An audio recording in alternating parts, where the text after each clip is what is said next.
How bad could our energy emergency get, and how could it impact the lives of Americans? Well, let's look at it already because we're already on a downward trajectory. I live in California, so I'm people sorry. have heard of the blackouts there. Well, it's a very nice place, just Yeah, with it bad is. policies.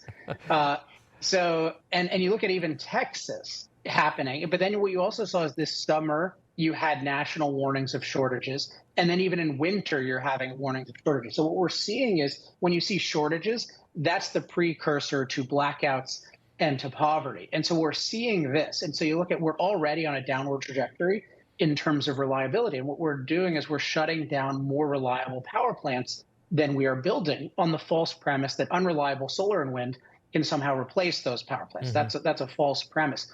But then if you look at what I've been pointing out at this website, energytalkingpoints.com, is if you look at the plans, it's really horrific because particularly with the coal plants that could shut down largely due to EPA policies, you're talking about one-fifth of our reliable power plants, around 200 gigawatts.